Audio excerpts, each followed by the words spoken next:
जैसे ही हम एक इंसान के रूप में पैदा हुए, किसी तरह से हमारी जिंदगी जटिल हो गई। अगर हम इस धरती पर दूसरे और किसी प्राणी की तरह आए होते तो जिंदगी बड़ी आसान होती। खाना, सोना, बच्चे पैदा करना और एक दिन मर जाना।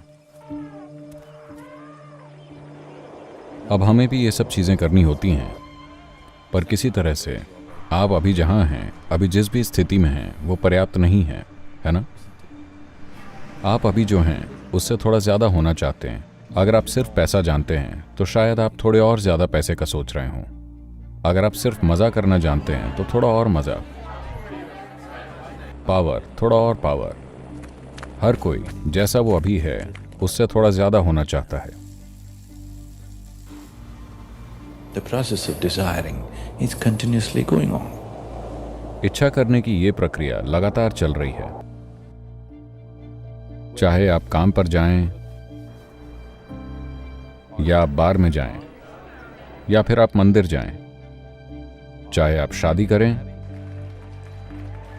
आप बच्चे चाहें, आप यूनिवर्सिटी में पढ़ें, जीवन में ये सब प्रयास, सब कुछ खुशी की तलाश में था, है कि नहीं?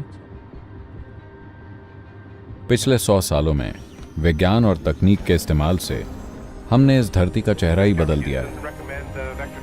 आज हमारे पास ऐसी सुख सुविधाएं हैं जिनकी इससे पहले की कोई दूसरी पीढ़ी कल्पना भी नहीं कर सकती थी। निश्चित ही हम इस धरती की वो पीढ़ी हैं जो सबसे ज्यादा आराम में हैं। ऐसा ही है ना? पर क्या हम सबसे खुशहाल पीढ़ी भी हैं? तो ये कारगर नहीं हुआ। हर प्राणी ने, पेड़ पौधों से लेकर जानवर तक, हर किसी ने, जिसमें इंसान भी शामिल हैं, इन सब सुविधाओं को बनाने के लिए सब ने बहुत बड़ी कीमत चुकाई है, और तब भी हम खुश तक नहीं हैं। तो मतलब क्या हुआ? आज हमने कई तरह से दुनिया की इंजीनियरिंग की है ताकि ये हमारे लिए बेहतर काम करे, है ना? पर हमने खुद के बारे में कुछ भी नहीं किया है। समय आ गया है कि हम इस पर अच्छे से गौर करें, है ना?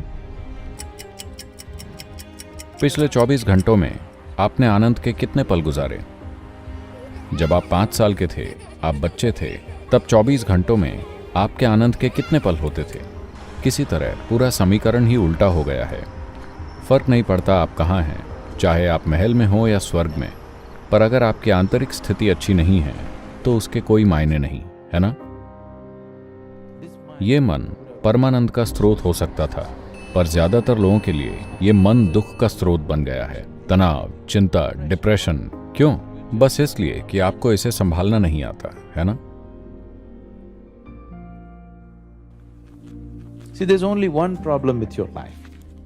Life is not happening the way you think it should happen. That's the only problem. देखिए, आपके जीवन के साथ सिर्फ एक समस्या है। जीवन वैसा नहीं हो रहा जैसा आप सोचते हैं कि इसे होना चाहिए। यही एकमात्र समस्या है। क्या कोई दूसरी प्रॉब्लम है? आपके आसपास का कोई भी 100% आपके हिसाब से नहीं होगा, है कि नहीं? कोई भी आपके हिसाब से नहीं चल रहा, ये ठीक है। प्रॉब्लम ये है कि ये वाला आपके हिसाब से नहीं चल रहा। यही समस्या है ना? लोगों ने ये निष्कर्ष निकाल रखा है कि तनाव तो उनके जीवन का एक हिस्सा है। तनाव आपके जीवन का हिस्सा नहीं है। बात बस इतनी है कि आपको अपने शरीर को संभालना नहीं आता, अपने मन को, अपनी भावनाओं और अपनी जीवन ऊर्जाओं को संभालना नहीं आता। सब कुछ इत्तेफाक से हो रहा है। तो अगर चीजों को आपके हिसाब से होना है तो इस दुनिया में आपने ये समझा कि आपको उनकी इंजीनियरिंग करनी होती है। यही आपके साथ भी है। आपकी कोई आंतरिक इंजीनियरिंग नहीं की गई है ना? बस इत्तेफाक से आप चलने की कोशिश कर रहे हैं। अब मैं बात कर रहा हूं आपके भीतर एक सही तरह की केमिस्ट्री बनाने की, जहां शांत और आनंद में होना आपके लिए बिल्कुल स्वाभाविक होगा।